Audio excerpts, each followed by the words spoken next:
So one of the interesting aspects, at least for me, is the professional sportsmen, how they actually apply what they have learned through their dedicated sports, especially if they're on a high professional level, into their private life, into their professional life. How could they actually utilize the learned aspects in terms of handling pressure or focus, etc., into their reality in their real life? We had Marco Luven, the surf professional, talking about managing the effects of unpredictability, which I think has shown quite a substantial, or has given me at least quite some substantial insight in not thinking too much about what is coming, but actually just trying to be present and then react and deal with this. And he kind of talked about how he can achieve that. So this podcast now is actually exactly on the same level, a different side of it. It's Thomas Landis, who has been for several years one of the best baseball players in Switzerland, and has been playing for the Swiss national team, and has been extremely successful. And he even said he was two weeks professional athlete in a camp in the US. So this is quite an accomplishment. And the interesting thing is and was obviously that he has been a pitcher, which is, and he will explain that, one of the key roles in a baseball game, which has to deal with a lot of pressure because he's one of the most active players within a team. So there's a lot of team pressure on him to actually perform, to deliver, and he will be talking about that, how he actually dealt with it. He's now has been working for a long time in venture capital, but before actually in innovation and helping startups. So this is really a kind of a cool transformation, right, from a professional aspect or the sports professional aspect into the real professional life. So really interesting talk, I think. Let's see what comes out of it. So this is the 6th actual recording, and I have a new guest today. Thomas, welcome to the podcast. Thomas and I actually meet for the first time, which creates some anxiety within me because I'm nervous. With all the other guests, I had some comfort levels and we knew each other and we knew how to talk. This is new, but it's going to be exciting. Daniel, my first actual guest, recommended that I should invite you to the podcast. So I'm really happy that we actually made it happen already in January. That's super cool. So welcome again. Thank you, Thomas. So we had already kind of a pre-discussion and on what we're actually going to talk about today. And one of the reasons that Daniel was kind of pushing that I speak to you and invite you was that the fact that you were playing baseball. Mm-hmm. And this is kind of the starting point, and we want to then kind of elaborate and loop that into the business world and how you kind of work or how that actually has impacted it. Today, actually, this evening, I'm going to release my second podcast about a surfer. Mm-hmm. Who actually a surf professional for 10 years. He was, during the interview, he was actually in South Africa, just came back from surfing, which is insane. Has been surfing for 1.5 hours, and so we were meeting at 8. Mm-hmm. So this that's also a nice start into the day. No, but it's I think it's the having the sports aspect and how that actually can be transferred in private life and business life is extremely helpful, and that's what I want to elaborate today. But first of all, maybe shortly or short introduction of you. Who are you, Yeah. Thomas? Yeah, I'm Thomas. As said, I played baseball for many years in top league and in Switzerland. Was for like 2 weeks also professional, or at least invited by a major league baseball team back in the days. Played for over 20 years for the Swiss national team. I have a family with 3 kids. I worked for many years for the finance industry as an innovation manager. Started as an accountant, I must say, and ended as an innovation manager. And now I'm working for an investor who invests in early stage quantum technology startups, and I run the accelerator and design all the startup programs in there. Yeah. Okay. The innovation part is obviously the overlap with Daniel, I assume. No, actually, it's No? accounting. Oh, Ian, okay. Daniel and I, we met when he started his first job at Six Group Okay. in the cash management, and I was an accountant at that time. Okay. And I had to somehow release the payments. Okay. And this is where we started to work together. Uh-huh. So meaning we actually met in office. Okay. And funny thing is actually at a later stage, he met the sister of my wife at our wedding. And 6 years later, my wife and I, we created kind of a double date, and now they're married, and it's my brother-in-law. Which I must say, this is an awesome thing if one of your friends is your brother-in-law, because you can use him like as a group therapy. Yeah, I know that, but it's funny. It's a funny story. But before we start digging into the business life and that all kind of thing, so how did you actually, and when did you start, and how did you get started with baseball? Because I mean, I've actually played as well a little bit. All right. I thought I know your face. Which team did you play? No, I didn't play in a regular team. I was doing on school level. Okay. We had a team out of Ostschweiz, the eastern part of Switzerland, where we had a team and then played on a school basis. Okay. Nothing more serious than that. So we had a couple of games, and that was it. Okay. But anyway, but even at that time, I really liked it. But there was not much around. I couldn't actually see that. I mean, I was at least I was 18, right? Yeah. By that time. So where and how did you get started? So I mean, I grew up in the city of Zurich in Schwamendingen, and as normal Swiss kid, you start playing soccer. And after some years playing soccer, I moved to handball. I don't know why, but it was just fun. And then suddenly one of my neighbors, his mother was from Japan, and he got as a birthday gift a baseball bat and some balls from his grandmother. And me and my friends, we started to play in the garden. And while we were playing in the garden, a member of the Zurich Challengers, the Zurich baseball team, which practices actually very close to my home on the Herrenschule on the sports bar, they asked if we want to join them playing. And suddenly we were on the baseball field with helmets and real balls, and we're playing with some baseball guys. Okay, I was age 13 then, and Okay. I think in the same week we went to practice. Me and I think 4 more friends, and 3 of us we stayed there. Oh, that's cool. 2 of them are still playing with in in like lower league. So it's actually where it started, and that I think I had very much benefits from the soccer, because maybe from the outside you don't see it, but baseball, it's all about being fit, especially being mentally fit. And we talk about this later. But on the other hand, I also had the benefit of playing handball, which is actually exactly the same motion, like throwing a ball very, very hard.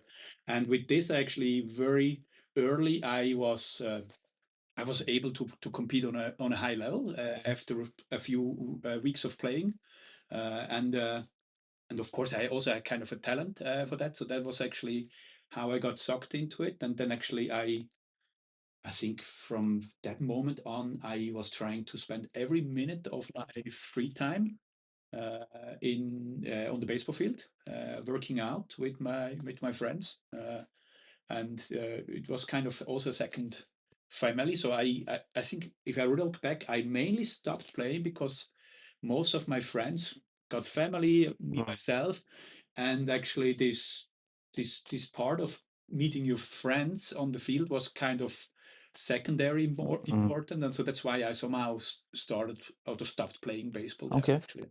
Yeah. All right. And I mean, with the age of 13, and that was in Zurich, were there any other teams outside of Zurich, or what? They already, yeah. There was quite a league Okay. already. So there was a junior league which I was playing in, Okay. and I remember. I mean, we had in the first year I had games in Basel, I had games in St. Gallen. Okay. In Romanshorn was a game. I remember even in Neuchâtel in Geneva. So they were all over games in Switzerland, in Bern. And they played for 1 year in the Juniors League. And then I spent 1 more year in First League. So that's like the third league in Switzerland. And then with age 16, I was promoted already to National League A, which was the top level. And I was kind of lucky that we had like a change of, I would say like generations. And I could step into a new generation and was actually forced to play on a high level, on a competing level at a very young age, on a position which was quite challenging and fun. Exactly. So now I mean, I'm not probably not everybody is aware or kind of know how baseball actually works. So just kind of like, what was your, how is the setup, and what was your kind of position in that context? Yes, maybe in general, in baseball you have a team that is in the offense and a team that is in defense. So meaning the team in the offense are the ones with the bats. You try to hit the ball and you try to move around the runners on the bases to score some runs. And the defense is actually the whole team on the field, and they try to prevent you on scoring runs. And and there I always get asked in Switzerland, so are you the one with the bat or are you the one on the field? You normally do both. There are certain kind of exceptions, but we don't deep dive into those. And there was the guy who was pitching, and this is the guy on the middle of the mound. So he throws the ball and he tries to throw the ball as good and as hard and as perfect that the hitter with the bat cannot hit it. So I was on that position, and of course because in Switzerland, you play multiple positions, and you cannot throw every game. You maybe can throw about 100 pitches or 120, and then you play somewhere else in Switzerland, please. So I was on the hill pitching, and I was actually also hitting, and I was actually pretty good in both. That was actually one of my core competences. Okay. Okay, and then it's kind of a certain, it's changing, right? And there's a certain number until then the game actually is finished. Exactly. So you play every inning, you play 9 innings. Every innings you try to score as many runs as possible if you are in the offense. And in the defense, you have to reach 3 outs. And the out can be reached, for example, a strikeout, which is the batter is not able to hit the ball 3 times in a row, or you hit the ball very high in the air and somebody catches it, that's an out, or the ball is prior to the runner on first base, then that's an out, and then or you get tagged with the ball. And whenever there are 3 outs, there's a change. Exactly.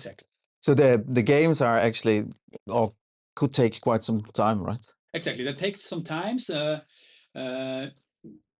Depends a little bit on how good the teams are, or especially how good the pitcher is. I mean, if the pitcher is not hitting the strike zone, then you get a walk and you can walk around the games. And so games are between 2.5 to 3.5 hours. Okay. So and this is very important that if you're so long on the field, you have to be concentrated for 4 hours. Exactly. Exactly, where mentally or also fitness is a very important. Yes. That was actually just what I wanted to ask. I mean, that means that you need to, and it's also quite sudden, right? So it's kind of quiet, and everybody's preparing each other, and then he throws the ball, and then it explodes, right? So you have to be really, really aware and extremely fast as well. So quite explosive also in the movements and in the actions that you do. So meaning as a hitter, you stand in this box and you have to judge if the ball is a strike or a ball. So what is a strike? I mean, on the ground of the baseball field, you see there's kind of this home plate, this a 5 angle.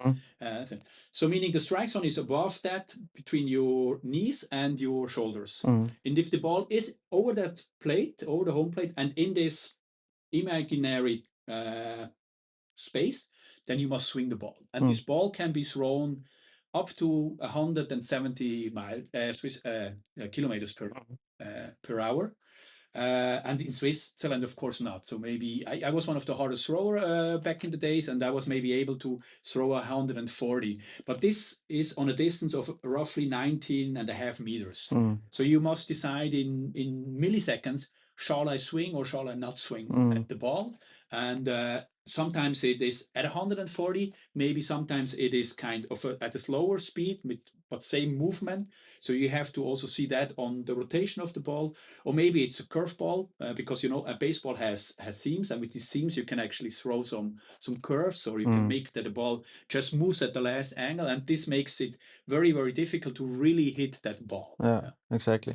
So, so if you are the pitcher, so I mean, there's different positions. There's outfielders, and then there's on the bases, and obviously the pressure on the pitcher is actually the highest, right?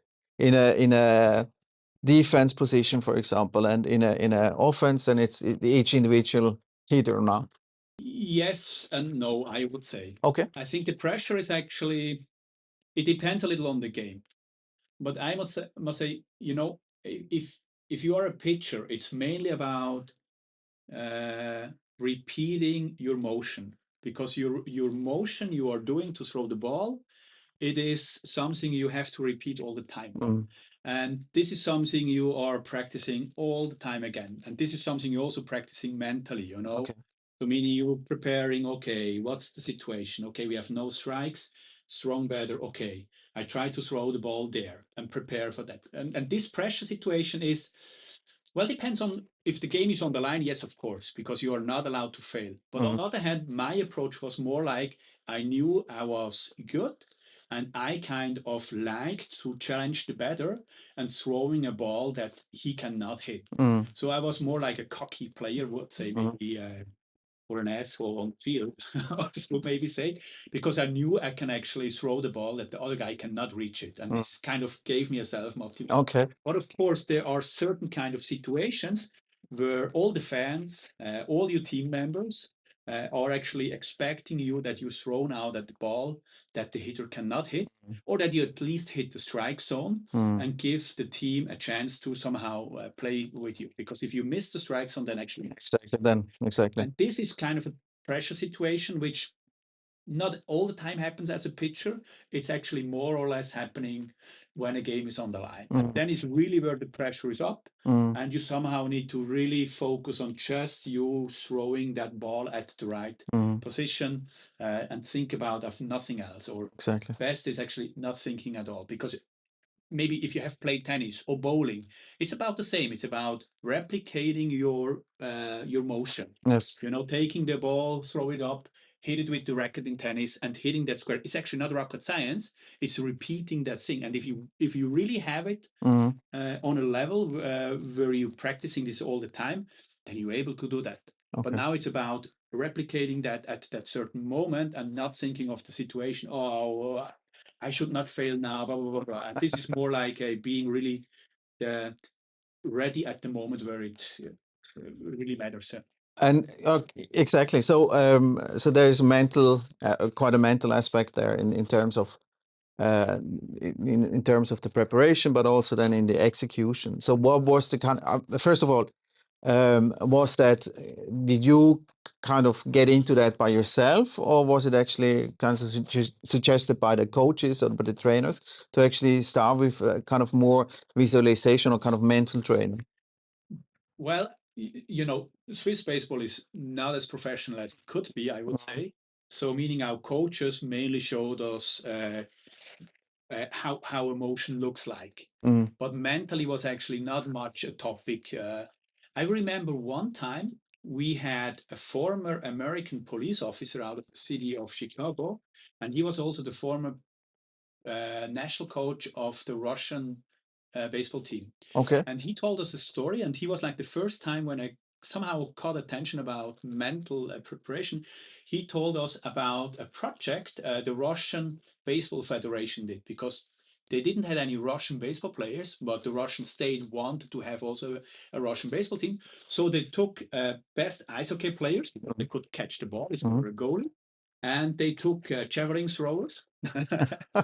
And they somehow work with them on the motions on becoming baseball players. And they had another team, I don't know if it was kind of a university project, where they had a team which was just mentally preparing in visualizing the kind of the movements and how a ball needs to be hit, or how a strike needs to be thrown.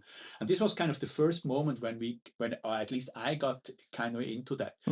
but our coaches were, were more like telling us how to do the motion. And maybe also could mention, I have once a coach, he used to be a college coach, and he came up with the concept, hey, Thomas, whenever you're on the rubber, this is this white plate I'm standing on as a pitcher, he told me about, I always want you to once again think about what is the situation. Situation is, we have a count, meaning, for example, I throw 2 balls and 1 strike. I know now it is a left-handed batter which is able to hit good fastballs. You know that in the league. And I now need to throw a strike. And this is the first thing. So meaning there, I had phases when I was talking to myself on the mountain, say, okay, situation, we have 2 balls, we have 1 strike, fastball, outside. I said that to my loud. Maybe he heard it. I didn't care. I was cocky enough to say, even if you hear it, you will not able to hear it if I throw it good enough. And then you do the motion and you throw it. And this helped me early in the beginning to stay focused, because I was also, would say, in my youngest years especially, was kind of a hothead. So, and you can get on some players which are hotheads, or with screaming mean things on the field. Yeah, he's never going to ace the strike. Trash talking. Yeah, exactly. The trash talking. And this is something you regularly do in baseball. So and this helped me actually to just focus on, okay, that's the situation. That is what I need to throw. Let's now repeat what I've learned in the motion wise and throw that ball exactly where I want to do it. And that helped me a lot. So this was kind of the second time. And then at the later stage, we had the situation, we had a very young and talented team in Zurich, and we always ended up second place. And we said, we need to change something. And one of my team members, his father, he was the head of HR of a bigger Zurich company. And he was somehow into visualization and setting anchors. And we did, in the winter time, together with the team, we did a team building thing up in Kerenzeberg. This is kind of a national training facility which we could use. Okay. And beside playing sports all day, we also did the first kind of visualization session and trusting your team members. And this is really where we started to learn about setting an anchor, Okay. laying down in the bed, thinking about the situation. Okay, I stand on the mound. I breathe in, I breathe out to be relaxed. I do my motion. I know where I need to land with the foot. I know that my elbow needs to be higher than my arm. And I see that. And then thinking of what is the feeling I have? What does my stomach feel like? What do I hear? What do I smell? So bringing all the different kind of thing into it. And then once you have this kind of feeling, setting an anchor. And we started to learn to practice this at night in bed, okay, pressure situation, game is on the line. What do I do? What do I smell? What do I see? What do I hear? What do I feel? How can I execute it now? Setting an anchor. And then once this pressure situation happened, breathe in, breathe out, grab your anchor and release that. And then suddenly, or at least some of our team members started to do that. I have done it sometimes. And then you could really bring yourself into the state of, okay, now is the moment where I need to execute it. And this is actually what I liked, especially from calming me down in such situations, or also I started to use to just get a better sleep when I was previous to games or other situations. I would probably not fall asleep, starting to use that instead of counting sheep. So it's a breathing combined with the visualization or going through the actual motion. Exactly. and okay. And it's also activating your brain. So normally what we did was really, you breathe in, breathe out deep in your stomach. This, I mean, if you do that on your own, you feel relaxed very, very quickly. And then it's about activating both sides of your brain, and then really starting to see, okay, what is the situation? I see myself in the middle of the field, and this is actually a nice thing about baseball. As a pitcher, the game does not start until you throw the ball. So if you know that, and if you accept that, okay, I know what it is. Okay, game is on the line. I practice for this. I worked out for many years just to get that situation. I hear my children maybe in the crowd. I smell the wet grass because it's night. I see actually my teammates clapping in the hands and making sure that I throw it. I feel this excitement in my body. And I know now really I can throw that ball and we win this game and get the trophy and start celebrations. And this was something really which helped me a lot to get better. Did you win after you have done that as a team? I mean, with the team. Yes. Me myself, I won six times the Swiss national championship, and we won many other trophies. Yes, we did. It really helped. It also helped because we got older, I would say, but it helped actually us to also bond as a team better. At a later stage, I also was involved in the national team as a general manager, and we kind of used this as a preparation to get the team closer together. And we also kind of used it to just show the other team, hey, we one team, and you don't have, maybe you're better and you're better talented than us, and you have all those American kids which suddenly have an Israeli or a British passport, but we are one team and we can beat you in these team sports together. Yeah. So exactly. So activating that. But so that what you're saying as well is that it was actually quite important that you were acting kind of, or applying that in the whole team, right? That was an important part of that as well. Not just for you individually, but that helped also in the team context. It helps someone in the team context. Some people said, well, don't fuck around with my mind. Yeah. And others said, well, this is nothing for me. We had others falling asleep in the sessions, which also was kind of a sign he was relaxed. Yeah, very much. And me myself, I mean, I'm not the guy who did that every night. No. I think I just did it mainly when I knew there was kind of a very exciting moment, for example, as a preparation for the national team games. I normally did that because I think also when I was playing in Switzerland, I never had a problem on dominating maybe the games or playing on the level I wanted to. But when it came to a level you didn't play with, and I must say the European level is much higher than the Swiss level, there was sometimes when I really felt, well, now I'm getting nervous, which I never had before. And there, once I knew this, I'm getting nervous on a level. When we play with the national team, I kind of said, well, I need to work into that. And I had other team members who had the same. Did you have a kind of really kind of particular moment where you kind of, had that, okay, this is the situation, now I have to do this, and then you could all kind of, I mean, for me, it's sometimes, that, and I've actually talked with a jet pilot who is now actually a serial entrepreneur as well, and about his kind of squadron and the trust they had with each other, and but also the fact that when they were kind of starting, or when they had some action kind of, I don't actually know what the appropriate name is for when they had to fly certain situations, that they were visualizing that together and then kind of creating that connection as well on that level. For him, it was then kind of connected also to, and he could then say, okay, there were a specific situation where he kind of really got the juice out of it, right? So kind of really recognize, okay, we had really kind of, this was the situation, and really we could how is it, transform, materialize, or kind of really, or execute is probably the best name. Well, there's not like that one certain point. I think more from a team perspective, especially in baseball, if you are in the offense and you have to hit the ball and the game is on the line, you must deliver because the whole team is depending on you and you are standing there. And there, I must say, I saw some certain moments when teammates of me, you saw the fear in the eyes. And if you think, shit, I should not strike out, I should not swing and miss, then you already will strike out and swing and miss. And there, sometimes we had the situation where maybe I saw somebody and say, well, hey, step aside, relax, take a breath, think about what we practiced again.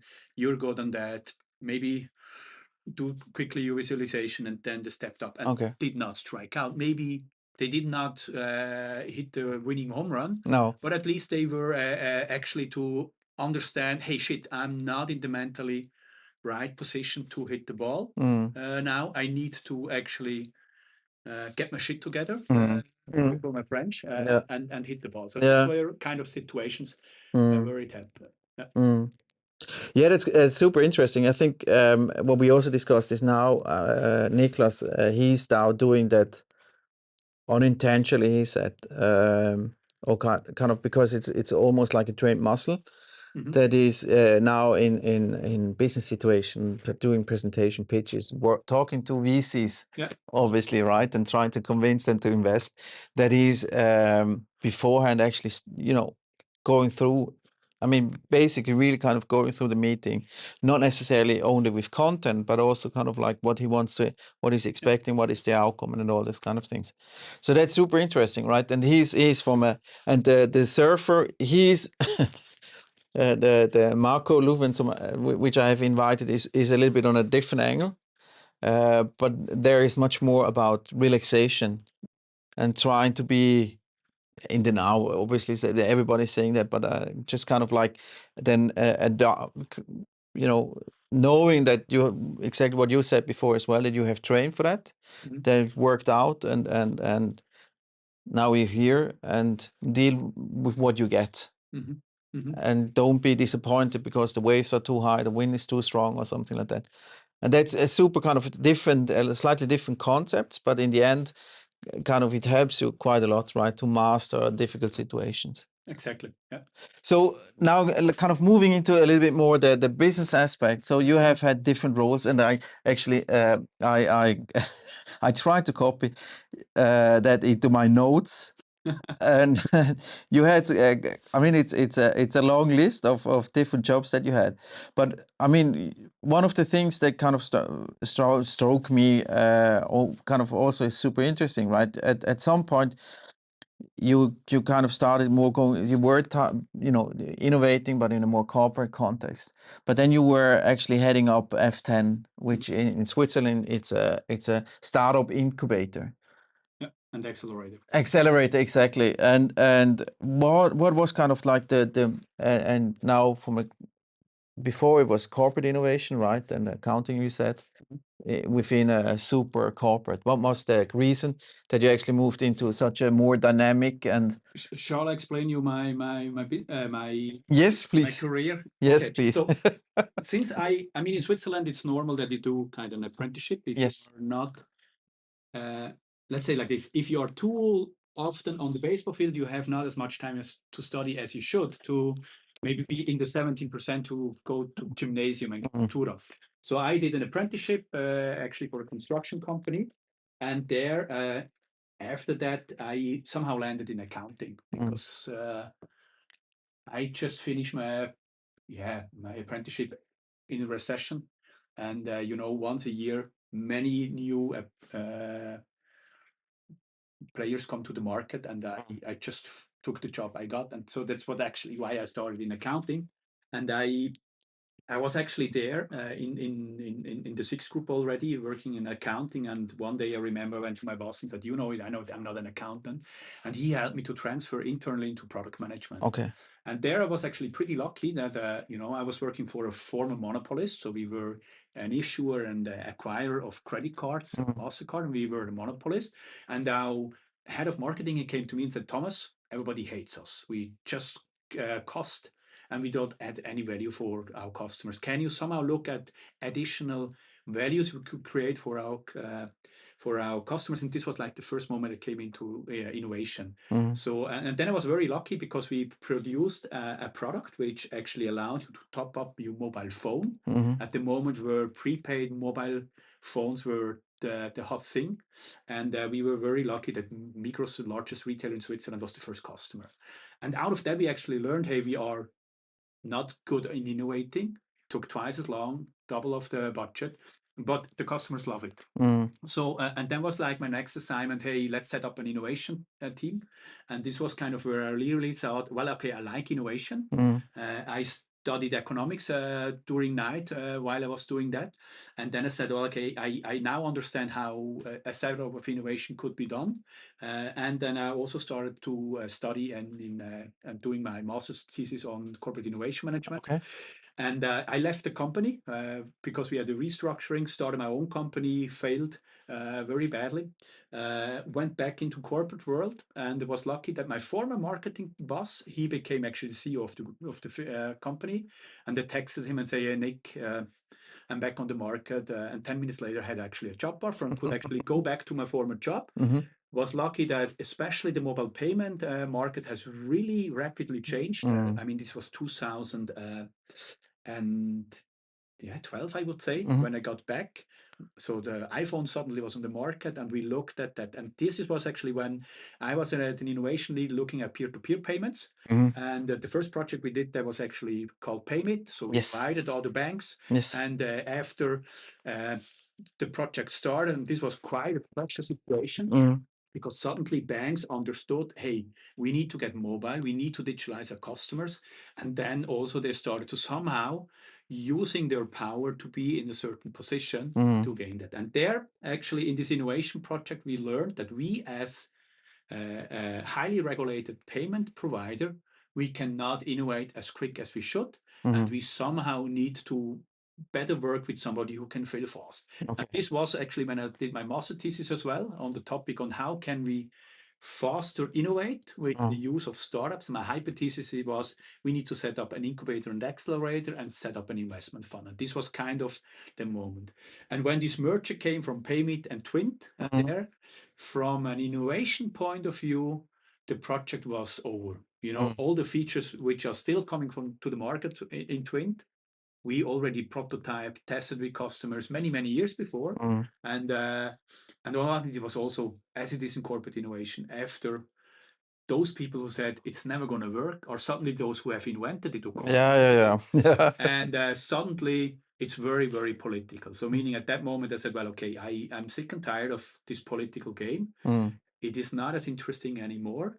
I also must say I never believed in that Bluetooth solution Twint brought to the market. So I said, I'm off that project. And I was actually very lucky that there at that moment we said, well, we from a six group point of view, we need to foster innovation better with working with startups. And I had the possibility to set up F10 Incubator Accelerator together with the team. And this was how I came into startup accelerating and incubation. We were lucky that we found many corporate partners who wanted to co-innovate with startups. Exactly. And we were not able to pull off the investment fund at that time. No. But that took some time now. Yeah, exactly. Now it has transformed as well into a new kind of structure. Yeah, With story Tanity. we could Yeah, exactly. If that was necessary, isn't it? Exactly. No, okay. So, but I mean, you kind of indicated that already, and when we talked initially, you also mentioned that exactly this kind of like when it became so political and pressurized and lots of interest, and especially with big corporates. And now kind of you have learned techniques. How you kind of dealt with those situations, and how did the baseball sport actually help you? Yeah. So meaning baseball sports in general helped me a lot of just focusing on the right things. So meaning I have no problem to work in a bigger environment where people are talking blah blah blah, because I can really phase out and focus on what I really think is important now. And I think I can also very much handle stress in different situations. So this in general helped me a lot. But if we're coming back to visualization, how that helped, I remember when we were very much into delivering the project of Paymit before it merged with Twint, we were very much under pressure. So meaning my team, we had a team of about roughly 27 team members. We were the innovation guys, which tested and prototyped each feature, tested it with user and presented it then to banks. And we knew if we are not doing all this work prior, the alpha animals in the banks, which anyway know everything better, would have destroyed it. So we came actually with the features to a certain moment where we presented it to the execute member of the banks and said, well, this is the feature. This is what you need to deliver. This is how you can actually make it feasible. Those are the regulations. You need to go now to risk management and tell them this and this.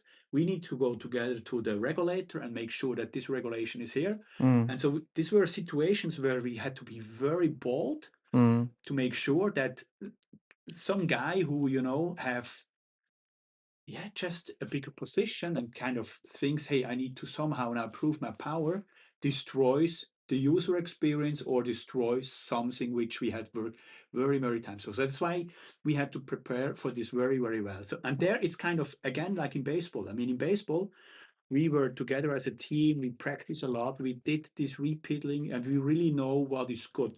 And in developing a feature for the banks was about the same. Mm. We tested it. We had user feedbacks. We really knew how the regulation is today and what needs to be changed. And now it was in this maybe 10-minute pitch in front of the sounding board to pitch that feature and tell them very nicely, what you say is very valuable, but it's bullshit. And we're not going to do this because of this, this, this, and this, and this. And if this person is on a level where they can actually reach out to, the member of the board of your company, you must have really good facts and good arguments why what you are saying, even though you are C-level, it's fucking bullshit. And this is actually really where I saw me and my team that suddenly we were just discussing about, hey, I'm tired. And then we talked about, so why are you tired? I wake up at 2 o'clock in the morning and I fell asleep more because I'm thinking of my backlog. These were, for me, I mean, I was responsible for this team as a leader, where I just said, hey, well, we need to sit together and we somehow must make sure that you get good sleep again. And then I started to introduce to some of my team members this relaxing technique about visualization, or also other teams said, well, I help myself with going and do meditation or doing a jog, or we just started to do sports over lunch and starting to speak in the team about that pressure situation and the being unable to sleep was very, very important, was the first step. But we could only do this because we were trusting each other that this is actually a safe environment where we work and that we are somehow helping each other to go in that direction. Yeah, I mean it's quite interesting, right? I think today all these big corporates are talking about mental health and all these kind of things, but they're long ways apart from that. I mean, looking at the big banks here, that their stress levels are so extremely high, but they're not even introducing kind of standardized kind of trainings for exactly that, right? Yeah. Which is quite weird. And that was what did you say, 2012, 13? Started in 2012. And we got live in 2016 with exactly. the first feature. So it was like working for years until the moment where we really start to release the first feature onto the market. And now, I mean, now in your situation, now you went into this incubator with F10, where you actually helped kind of startups kind of form and execute their strategy and get clients and or fail. Obviously, that is part of the game. But was there at some point also that you kind of introduced these kind of things to them, or? I offered it once to a group of startups because just in the discussion we had with the startups, they said, well, I'm nervous on stage. I don't know how to focus on that. I have practiced it. Why not? And then I said, well, I know this from sports. If you want, I can introduce it to you. And then I remember we brought, I think, like 4 or 5 founders together in a meeting room, and I showed them this technique. Some of them started to do it on their own. And I remember still one founder I saw like 2 years ago, and he came to me and said, hey, you showed me once this visualization. I'm still doing this, and this was for me such a breakthrough moment. I can imagine, yes. Yeah. Yes, I can imagine, and it's quite about, obviously everybody's is different in their own kind of right, but I think finding ways of dealing with that is super interesting. And the funny thing, I have interviewed Raphael Tobler. You might know him. He's now the president of the Swiss Startups Association. Exactly. Yeah, exactly. And we were talking about multitasking and kind of like not getting lost with it, and then we were also talking exactly about sleep and everything, how we actually can sleep. And the funny thing is, his approach, he was not really kind of much about meditating and so on, but he was putting everything into perspective. So he started working with a coach, had a more, I think it was a 3 or 5 years plan where he wants to be on different level. So not just professionally, but also private and health wise. And then kind of breaking it down into the yearly targets, and then breaking that down. I think it was to quarterly targets. And then every Sunday an hour spending time on kind of probably also as some kind of visualization in that context, that he was looking at his targets and where he was in comparison to that, and then also writing a short kind of feedback to his coach, reflecting on what he has done. And if you think about that, then it also kind of gives you some kind of ease, because you have this long-term plan. If something within a week doesn't actually add up, or in 2 months or something like that, I mean, it's all relative, right? Yeah. So I think, but the visualization and this kind of breathing techniques, that gives you immediate release, right? Yeah. Compared now to, I mean, it's massive work, right? To have this planning and review sessions and everything, but it works perfectly for him apparently. And but it's interesting that did you find some different ways of dealing with that? Now you have now you had some steps in between, but now you're part of a venture capitalist. So the hot seat actually, or the hot seat. I mean, everybody wants to be friends with you guys and want to get investments. And you're part of the company, will have interviews, tons of interviews and evaluations and so on and so forth. How is that kind of? There's a lot of pressure as well from within, obviously from the fund, because you are actively investing and you want to have the companies you invest to be successful. But also kind of like because you know that you're going to disappoint some of them, despite the fact that you actually might like them throughout the process. How do you? I mean, how do you deal there with this kind of mental aspect? Because there is also kind of quite pressure and on the expectation, and how how do you deal with that situation?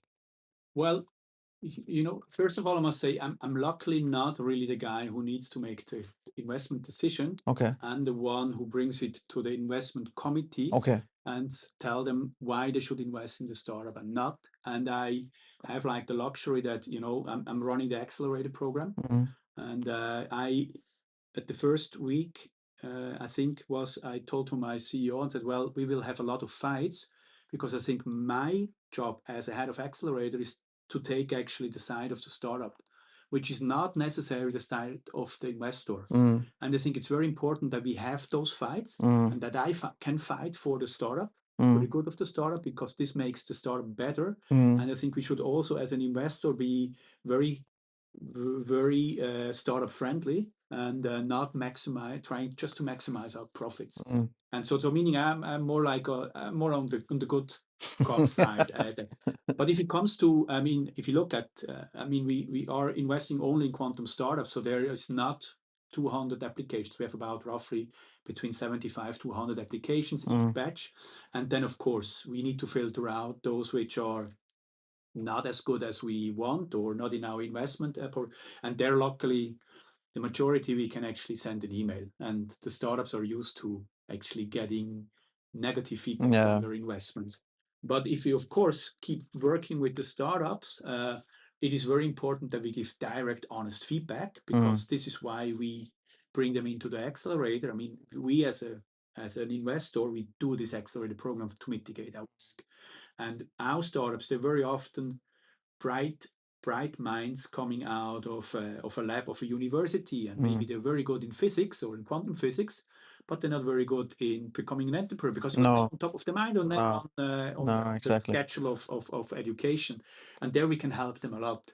And there I also see sometimes, yes, I have to be disappointing for them or honest, but I mean, it's probably at that level we work with the startups with much better if I being very honest and sometimes brutally honest to say that, well, it doesn't make sense, or you are not a CEO. I'm very sorry. You are very good in doing science and you like that. Be honest to yourself.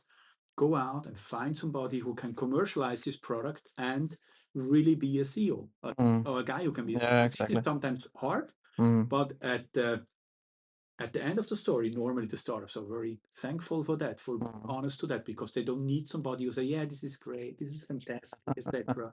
Here's the money. This is not how it works. No. But do you, in that context now, preparing for the ultimate pitch then in front of the investment committee, are you helping them to prepare?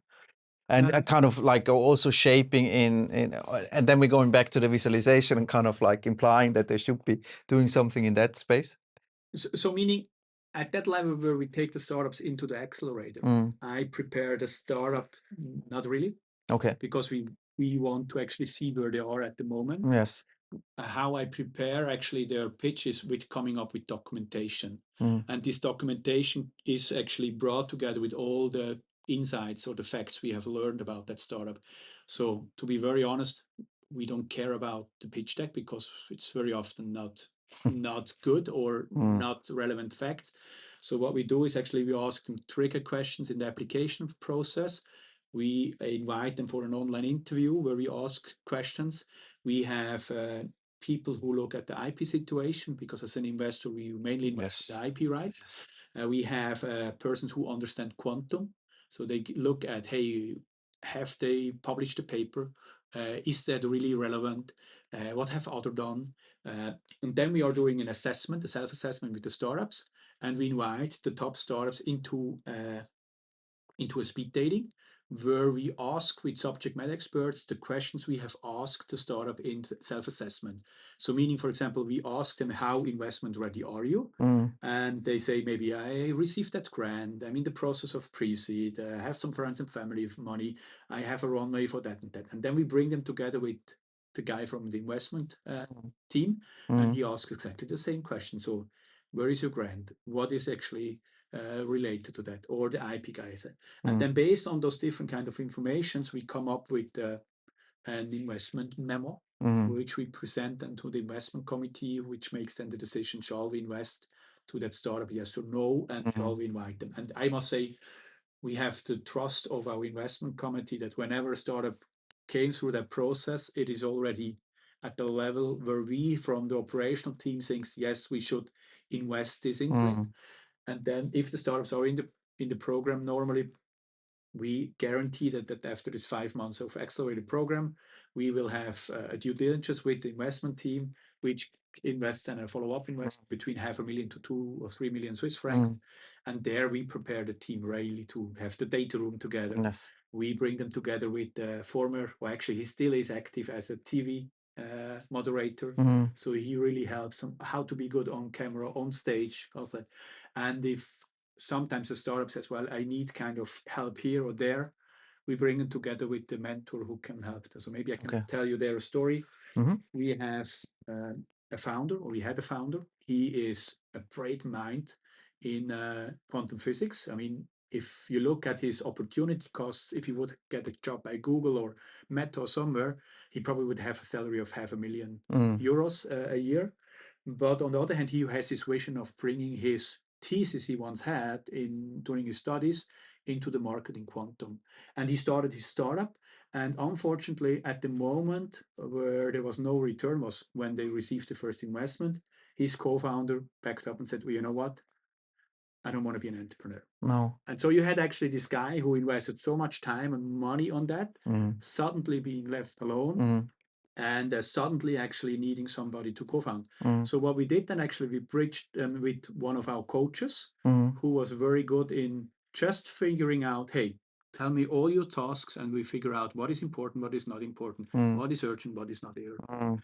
And they came up with things after 2-day workshops where for him it was very important just to have time to spend with his son. Like having 2 hours quality time with my son every week is one of his KPIs now. And this, now if I talk to him, he said, well, this was so valuable for me just to take a little bit of a distance from my business, looking at it and saying, hey, there are other things than work which are actually accelerating me, with just taking a break, having a good time with my son, exactly, dinner or something like that. This was very, very good. And we have a lot of examples in that where we, from an accelerated point of view, really help the founders in just making them aware of, hey, where they're standing, where they are. And this is creating value, I think. I think that's actually quite an important topic, and I mean, I haven't actually talked with Niklas, the jet pilot. He is actually now CEO of a startup which I'm helping as well, and we, I mean, the experience, you know, because I mean, if you have to run a startup for some time frame, right, you need to make sure that you're kind of balanced as well. And I think that is super important. But sometimes I have the feeling that now being ventures or even worse, private equity, they're just pushing, right? and not considering the fact that this is actually dangerous, right? Because it's if you want to keep them, you want them in a good kind of in a good balance, right? Exactly. And I must say, there it is very important as you as a founder, you ask this question: is this really what I want? Because once you took the investment, you're engaged with this company for the next 6 years, probably minimum. And so maybe we have time for a story. Yeah, I of can course, tell you a of course. story. So Yeah, we had a startup. It was back in the F10 days, yeah. and they had a fantastic idea. They wanted to do microcredits for UN refugees. You know, the situation with refugees is you're not allowed to work. You're not allowed to take a credit.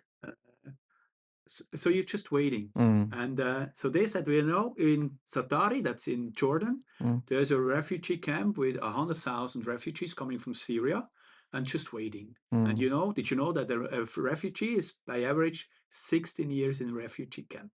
And this refugee camp is in the middle of the desert. So they said, we forced them to do customer interviews before they developed that. And they said, you know, the idea is we give them a small little credit and they start their own business in this refugee camp. Because this refugee camp, I mean, it has a street, they call it the Champs-Élysées, because they have some jobs there, which the refugees started to create. So we forced them to go to Satari camp to do customers interviews. And me and one of the mentors, we thought like, well, we can't send those two guys to that refugee camp just alone because it's also kind of dangerous. Yes. And so we went with them. And we were lucky that we had very good feedback from the United Nations. They helped us. We somehow worked with an organization who had been working in Jordan with refugees, which was Swiss-based. And they kind of helped us with the driver, which was a former police officer. And so the startup set everything up. And we traveled to Jordan, to Amman. And when we were there, we came from different angles. We got a message from the CEO. And he said, yeah, I'm getting deported, because he was born with the Pakistani passport, but he was a British citizen. Yeah. And he was traveling from London into Jordan, and he got deported because at that time a lot of people who joined jihad were exactly on that road. Okay. Yes. He could show the papers from the United Nations that he has a meeting even with the sheikh, you know, the sheikh who owns the land. And so he was sent back to London. And so suddenly one founder, who was actually just the finance guy, very introvert, he was there and needed to run this now. So we supported them with the mentoring, of course. So we met a company which could do the sales. We met a company who could do the development. We met the sheikh, who actually funny said, well, we like the idea, but we want you to do something for the Jordan people. Could you set up a plastic factory, you Swiss guys? It's a great pivot, but no, we are trying to do these microcredits. Thank you. And we knew the next step would found a company in Jordan, and one of the founders must start operations there.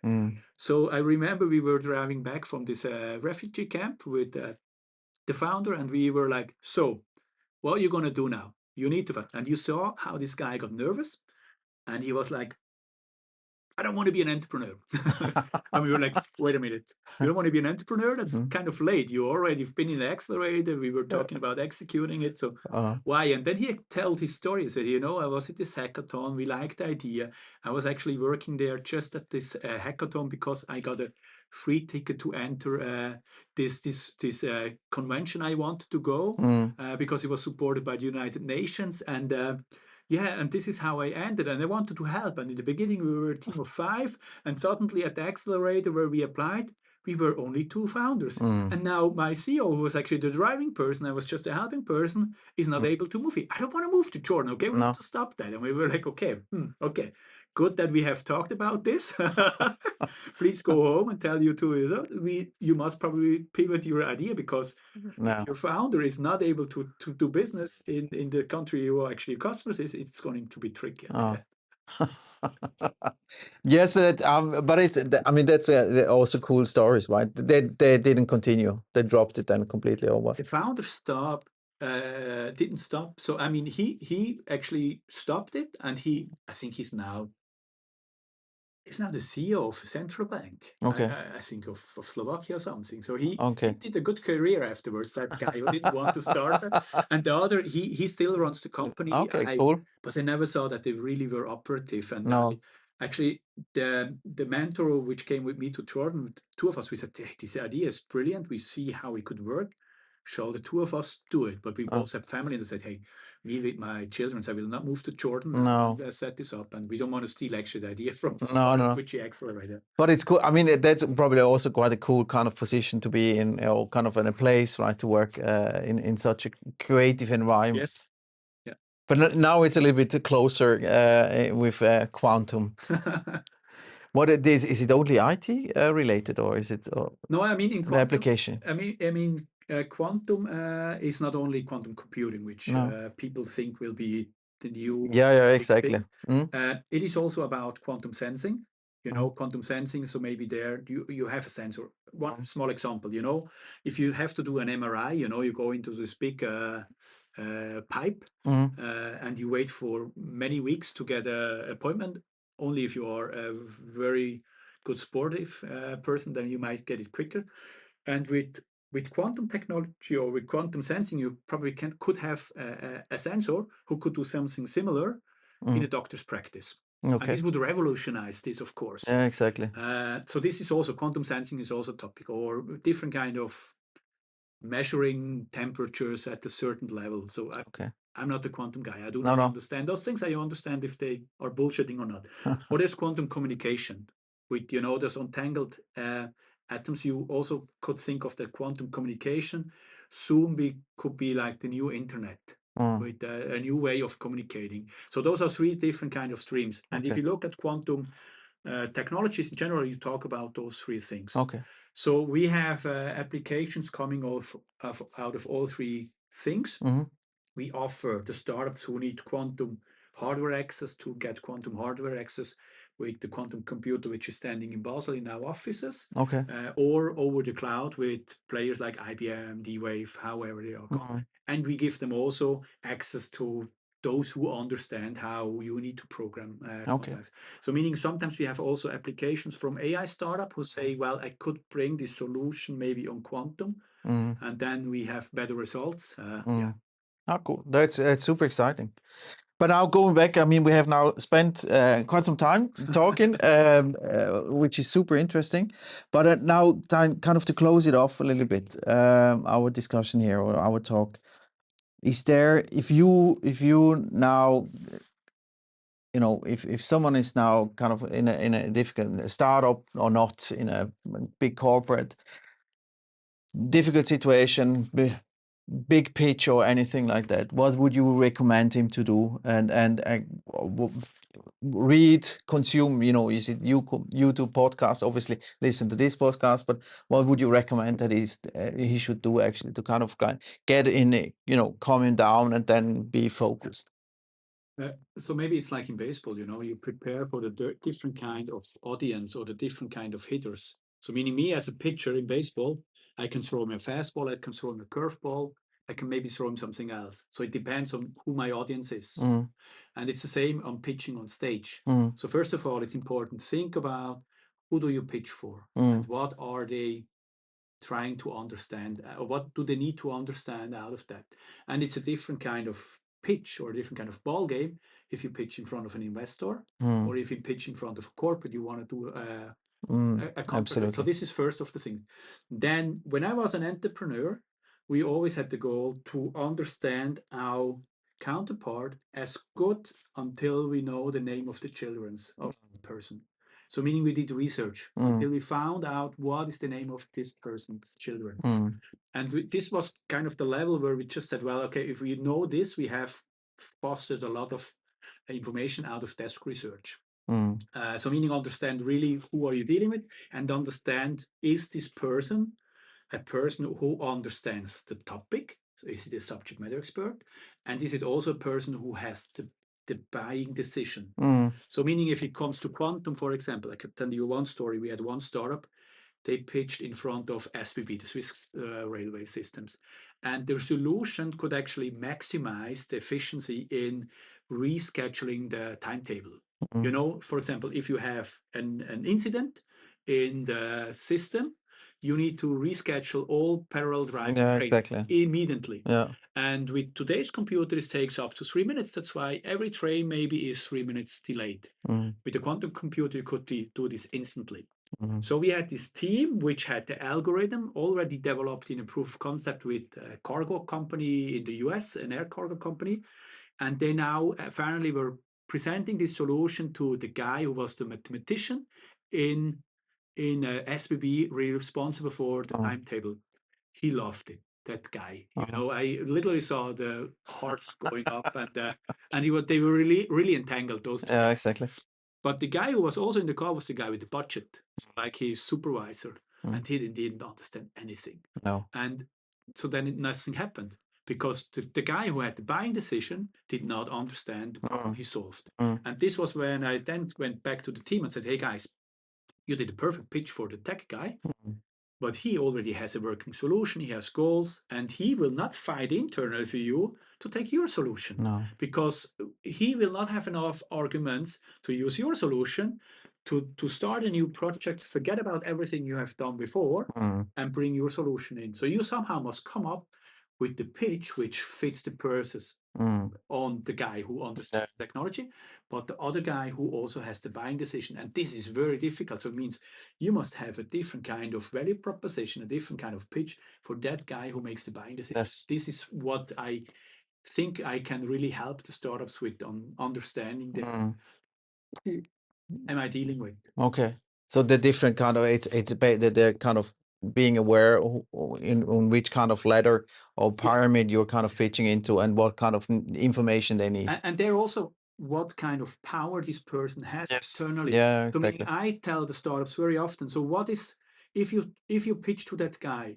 and he loves it, what is the amount of budget he can decide without asking his supervisor? Mm. Because once he asks his supervisors, he competing with all the other things they have in the backlog. Yeah. And if he has to bring it to another level again, forget about it. So from my learning, normally a product manager has about 25,000. He can actually make his decision, try to tailor some proof of concept, which is not more expensive than 25,000, just to have a foot in the door. And then you have first revenue, which could generate, and he can decide on its own. And if it was positive, he will be actually bold enough to go to his supervisor, say, look, this is what we did, this is what we got, this is what it costs, and now we need to go to the next step, and this costs 500,000, and now I need you. And now he has different arguments to explain internally why exactly. they need to do that.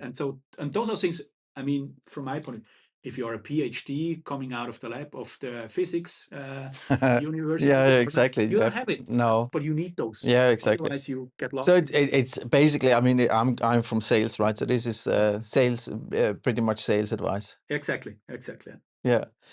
In terms of now just kind of really the final thing, in terms of the whole visualization, is there something specific, name or book or technique that you suggest that someone should be looking up?